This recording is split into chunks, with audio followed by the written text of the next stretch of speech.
What is the ideal beginner nail tech setup? I'm talking about not just products, but like maybe your station or what you want your clients to see. How do you communicate color? All these things are super important, especially if you're just getting started. We're going to talk about this right now on the Biz Talk.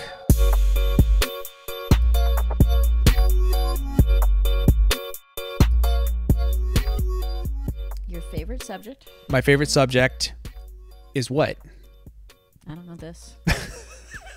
My favorite subject is whatever we're currently talking about.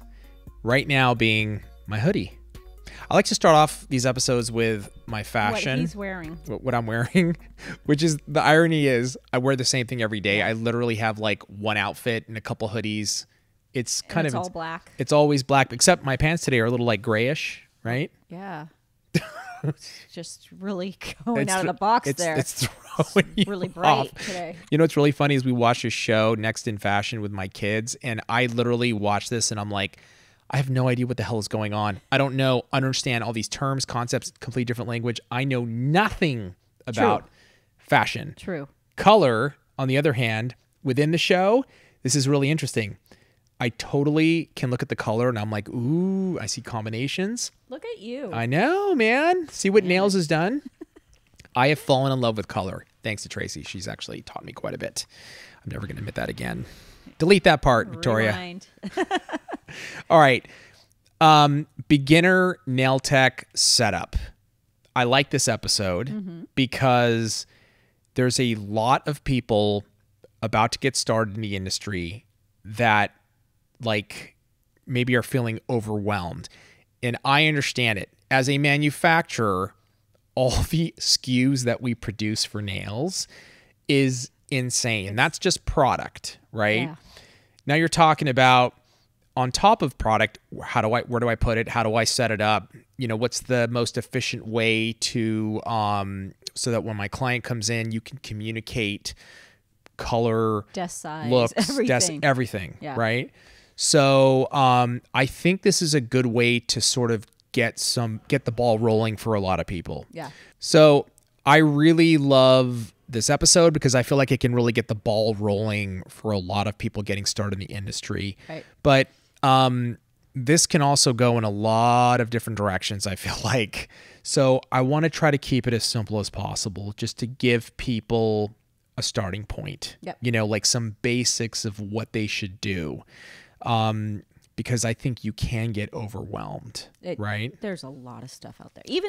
I think this is even good for Existing because pros. it's like taking it back to basics. Sometimes you have so much stuff and you're like, you know what do I really need of all this stuff? Right. We get afraid to throw anything away. Right. So first thing I want to ask is like obviously you need a table. Yes. Right.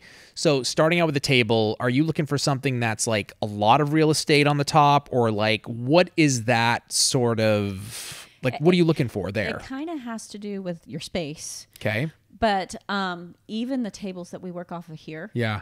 are too small for me. They're not long enough. Really? Yeah, I like a lot of space. When you say long, you're talking about like this way. okay, what about the depth? Depth should only be from 18 to 23 inches max, and I don't like even 23. And what we do is we get shopping, and I've done this myself. I actually did this for when I opened my salon. Yeah. They were kind of rustic, very cool tables. They weren't even nail tables. I turned them into nail tables.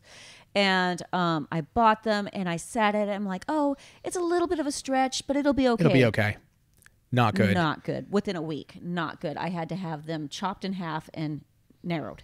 So would you say 18 inches is like the ideal? 18 is a little too narrow for me, Okay. but it's a good start. Like there, for me, probably about 20 inches is like perfection. Okay. But 18 to 23 is max. Okay. 23 because is max. it's hard. You can't go out and just go, I just want a 20-inch table. If you find it, you're in luck. But if you find something 18 to 23, you're pretty good. What if it's 24? Don't do it. Really? Are you serious? Don't do it. Even 1 inch more? Don't do it, because 23 is max. Like, it's really even a little stretch for me still. I'm sure. Wow. But yeah, don't do it. I don't.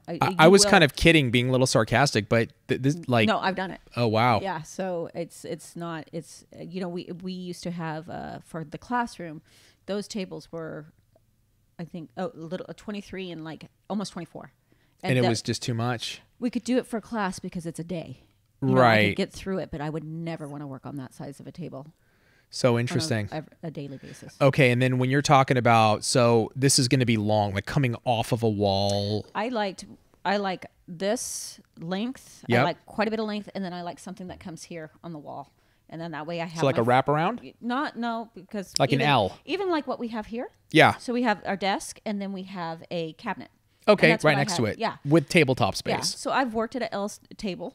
And that was great, and then I've also worked with the length and then a A cabinet. cabinet on the side with a Yeah. some surface area you can Yeah, put and stuff that's where on I top. put my brushes and stuff like that. So Okay. for me that's ideal. Lots of space. I don't know why nail techs, we have a ton of stuff. We have more than hairdressers, really.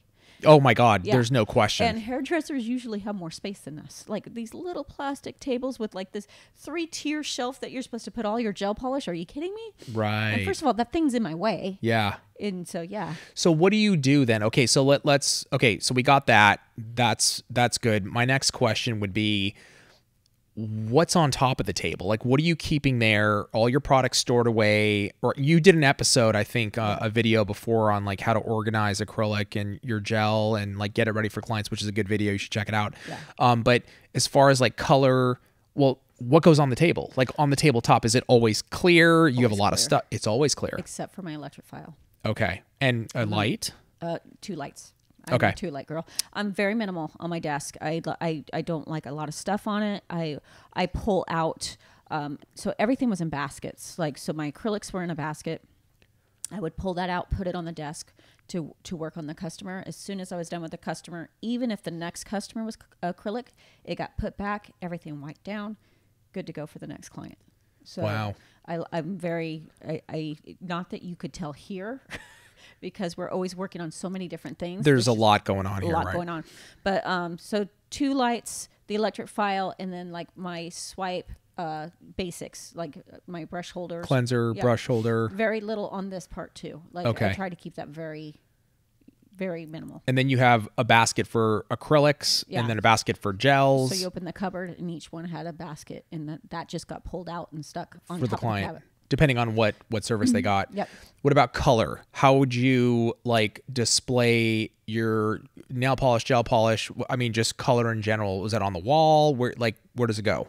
I didn't like putting stuff on my wall. Okay. This is why I asked, because I know you and like you like things to have a certain place. So I was just very, very curious. So I had color things that they could look at. Color things. That's awesome. Color pops, color tips. Tips. Color Okay. All right. Also, I had they were originally made for plants. It was a plant shelf. Like it had 3 tiers. Okay. And I put glass on that, and that's where all the stuff. So it was decorative. So that's where all the stuff went. And All your color was on there. all my color was on there. And you had it organized. You know where everything was. Okay, but you would show them through the color pops, right? They're like If they so desired. Most of my clients knew what they wanted. knew what they wanted, and they'd come in and go, I want purple today. Like I might pull out 3 purples for them to look at. Yeah, So I didn't have a lot of people that wanted to sit there and thumb through stuff. sure. But I would imagine like in the beginning, if you're getting started, and you're the whole thing is like building new customers. Yeah.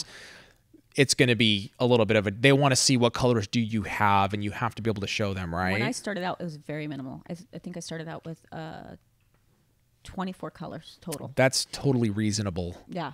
Because first of all, you don't need every shade of red. And even if you do have every shade of red, it won't be the right red. Right. They will figure out that Right. that's not the right red. So there's no reason to have 3 million different colors. Right. It's like they will never. It's like going.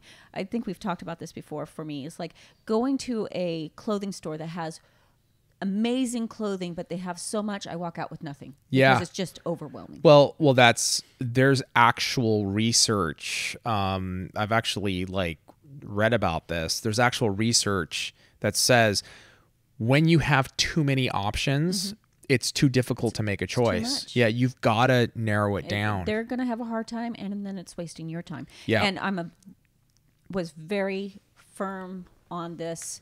You needed to know what you wanted when you sat down.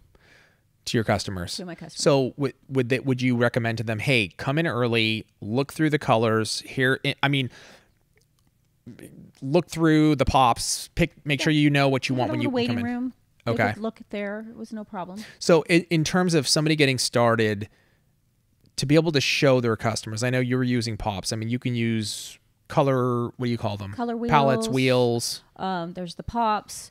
And then for artwork, I really love the fact that you can have tablets now. And people, Yeah. And keep it simple. Keep it to like 6 designs that you're proficient at. Right. And then they can change up the colors. Right. You know, so don't overwhelm yourself. Yeah. Make sure you're showing them stuff that you can do. Yeah. I'm a fan of this. I'm a fan of putting something on there that maybe might challenge you a little bit. As long as you can do it. As long as you can do it, but it's a little bit of a challenge. I'm not saying like, don't put something on there where it's like your client's like, I want these like 8-inch stilettos. And you're like, push yourself a little bit, And right? you better have the time for it. So And the time don't- as well, of don't course. put 8-inch stilettos on there, even if you can do it and you've booked them an hour. Right. It's not going to happen. You give them one stiletto, if that. You're happy. Yeah. But just I'm not suggesting putting something on there you can't do. Yeah. Something you can do, but You got to challenge yourself. push the bar a little bit and make it fun. You know what I mean? Like, because when you have a little bit of those butterflies, you're like, ooh, am I going to be able to do this? I think that's good for just your business in general. Yeah. And you can always take it off the day that you're not feeling it. Just take it off the menu. Yeah, you're like, I don't want to do these. That's Just pull it not off. happening today. Exactly. So cool. iPad, I think, is key. Having color wheels, those options are going to be key. Making sure your desk is not too wide. You want to have enough surface area. Keep it clean. Yep. Have your already organized baskets of acrylic set up and your gel setups. So when your client walks in, you just pull that out and you're ready to go. And kind of in that, keeping it simple for me, I didn't offer 23 different pinks. And I don't mean gel polish. I mean acrylic or gel. Right. And some have gotten into this, like, oh, I have this and I have this extreme pink and I have this. And I understand customizing a little bit for your clients, but for me, it was like 2 pinks you had a choice from, and that's it. Because otherwise, you're going to be going crazy. Like, which pink did I use on them? How did I change it? How did I mix customize it? Yeah, if you have a custom mix, then stick to that custom mix. But and I'm a firm. I was also. Everybody got pink as their base, and that way, Right. if I had to change it, so I didn't do natural. There was no natural in my salon because there's no need for natural powder. Right. Right. Because if you always use pink, you have your base for whatever you want to do. Sure. I love that. Like this is an important like business lesson. You can't give your customer every single option that is on the planet Earth. If you do that, you will, first of all, your inventory is going to be out of control, number one. Trust me, I know, because we've been in that situation here at Young Nails. And number two, they're not going to be able to make a choice. So, like, your investment is going to be big.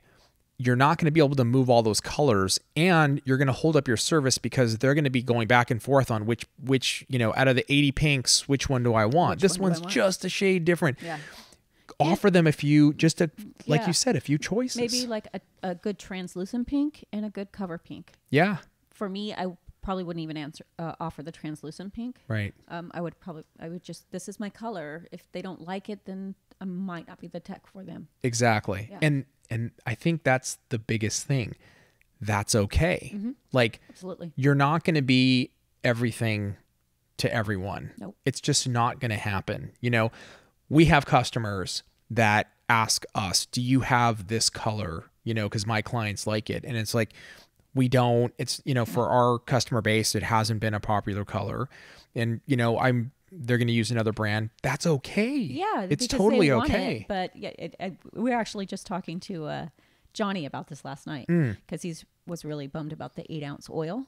Okay. I'm like, Johnny, but you were the only one ordering it. Right. Right. Can't keep it in stock just because you know. That's exactly right. So there are certain items, there's going to be disappointment. There is. Right? Yeah. And you can't avoid that in your business. And you have to make the right choices though. Like you can't keep throwing money at something. And I'm going to have a color wall that has 900 gel polishes so that when my clients walk in, like I will have something for everyone. That doesn't, in theory, you think, well, there's not a single person I'll disappoint.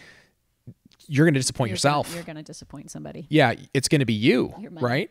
Your money is going to really suffer. So I think like when you're starting out, you've got to be thoughtful about your setup is going to be huge. Like pick pinks that you like, right? You're going to pick reds that you like. And then also you want to have some market favorites in there as well. Kind of a blend, right? Standard colors. Standard colors. There are colors that they would come in and pick every single day. And I hated that color. But you got to have This it. mauve color. Right. Oh, hated it. But it was very popular. So Yeah. have those colors that you know are popular, and then feed in a couple trend colors Right. every season. Right. But you're probably going to pick it up once or twice. Yeah, exactly. But having a few trend colors Yeah. is not the end of the Yeah, world. a little pop here and there. A little pop here and there. Having every red in the color library, that is going to impact your business. It's going to slow things up. It's going to hit your cash flow. Like you've got to be mindful of these things. So having the right setup, I think, is so important. But simple is what you said when we first started talking about this. Keeping it simple is probably the biggest message, because with nail products, it can be very easy to complicate things really fast. It is, and you know, you're told you need this. I think I've told you this before. Like a hot oil machine I bought. Like, why did I buy that? I didn't need that, but I thought I needed it when I first got out of school. That's like hilarious. I needed everything, and to be able to offer that, and nobody wanted it, by the way. Right. So, and you know, when I had distribution, I'd have students come in, and they'd be like, "Well, I want this," and I'm like, "No, you don't need that." Well, I want no, you don't need that. And they're like, Right. "Are you going to let me buy anything?" Right. No, I want you to use what you buy. But I think, Tracy, that's because you're a good, to me, that's what a really good salesperson is somebody who's honest and communicates more of like what you need for your business, not like, I want to sell you this to make money for my business. It's Sell about you one time. and then that's it. disappointing the person and Yeah. then they don't come back. You know what? Save all your money on that little crap stuff that you don't need and get yourself an electric file. Yeah. Because you need that. You need that, Yeah. and that's going to make a difference. Yeah. So I love that. The message here is keep it simple. All the things that Tracy talked about to keep her setup simple but clean and organized, and is going to speed things up. It's a great way to get started. Let us know your setup. I would love to see what other people's setup is. How do they do color? How do you display things? There's going to be different people that want to maybe have different flavors. Maybe you like to put color on the wall. I don't know. You didn't, but maybe other people do. But I have seen some, beautiful full glitter walls. Wall displays. They're I insane. would probably do that now. Yeah. Like you just, yeah. Yep. Beautiful. I love it. Thank you, Tracy. Always appreciate you. And if you have any questions, let us know. Let us know in the comments below. With that, say thank you very much, and we'll see you next time on the Biz Talk.